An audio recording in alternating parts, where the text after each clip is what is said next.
ശബരിമല സ്വർണ്ണമോഷണ കേസിൽ നടൻ ജയറാമിന്റെ മൊഴി രേഖപ്പെടുത്തുവാൻ SIT ആലോചന.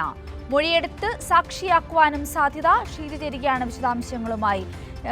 ഷീജ, ഇത്തരത്തിൽ ഈ ശബരിമല സ്വർണ്ണമോഷണ കേസിന്റെ അന്വേഷണം വളരെ പുരോഗതിയിൽ മുന്നോട്ട് പോയിക്കൊണ്ടിരിക്കുകയാണ്. ഇപ്പോൾ നടൻ ജയറാമിന്റെ മൊഴി രേഖപ്പെടുത്തുവാൻ പോകുന്നു എന്നൊരു ഏറ്റവും പുതിയ വിവരമാണ് നമ്മളിലേക്ക് എത്തുന്നത്. എന്തൊക്കെയാണ് കൂട്ടിച്ചേർക്കുവാൻ സാധിക്കുന്ന കൂടുതൽ വിശദാംശങ്ങൾ? സിന്ധൂരി, പ്രധാനമായും ശബരിമല സ്വർണ്ണമോഷണ കേസുമായി ബന്ധപ്പെട്ടുകൊണ്ട് നമുക്കറിയാം, ഈ ഉണ്ണികൃഷ്ണൻ പോറ്റി കേസിലെ മുഖ്യപ്രതിയായിട്ടുള്ള ഉണ്ണികൃഷ്ണൻ പോറ്റി ഈ സ്വർണ്ണ അതായത് ദ്വാരപാലക ശില്പങ്ങളുമായി ചെന്നൈയിൽ പോവുകയും അവിടെ ജയറാമിന്റെ വീട്ടിലടക്കം ഇത് എത്തിക്കുന്ന ഒരു സാഹചര്യമൊക്കെ ഉണ്ടായിരുന്നു. ഈ ഒരു പശ്ചാത്തലത്തിലാണ് നടൻ ജയറാമിന്റെ മൊഴി രേഖപ്പെടുത്തുന്നതിനെ കുറിച്ച് പ്രത്യേക അന്വേഷണ സംഘം ആലോചിക്കുന്നത്.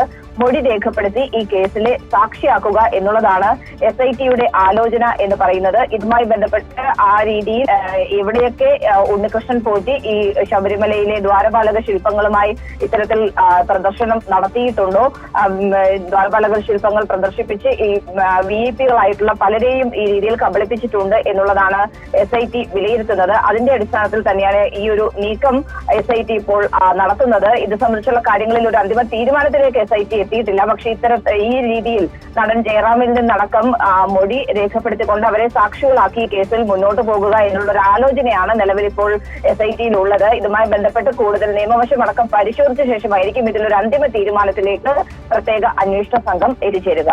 സിന്ധൂരി, ഷീജ, അന്ന് ജയറാമിന്റെ പേര് ഈ ഒരു കേസിൽ ഉയർന്നു വന്നപ്പോൾ നമ്മളോടുൾപ്പെടെ ജയറാം പ്രതികരിച്ചതാണ്. ഇത്തരത്തിൽ ഉണ്ണികൃഷ്ണൻ പോറ്റി ജയറാമുമായി ബന്ധപ്പെട്ടിരുന്നു. ഇങ്ങനൊരു പൂജയിൽ പങ്കെടുക്കുവാൻ ആഗ്രഹമുണ്ടോ എന്ന് ചോദിച്ചു. അങ്ങനെ പങ്കെടുത്തു. അതല്ലാതെ സാമ്പത്തികമായി യാതൊരു തരത്തിലും ഇടപെടലുകൾ ഉണ്ടായിട്ടില്ല എന്നായിരുന്നു അന്ന് ജയറാം പങ്കുവെച്ച വിവരങ്ങൾ. ഇപ്പോൾ ഉണ്ണികൃഷ്ണൻ പോറ്റി ഉൾപ്പെടെയുള്ള ആളുകളുമായുള്ള അന്വേഷണത്തിൽ വളരെ വലിയ രീതിയിൽ മുന്നോട്ട് പോയിക്കൊണ്ടിരിക്കുകയാണ്. ഇപ്പൊ ജയറാമിൽ നിന്നും കൂടുതൽ എന്തെങ്കിലും അറിയുവാനുള്ളൊരു സാധ്യത തള്ളിക്കളയുവാനാവുകയില്ല, അല്ലേ?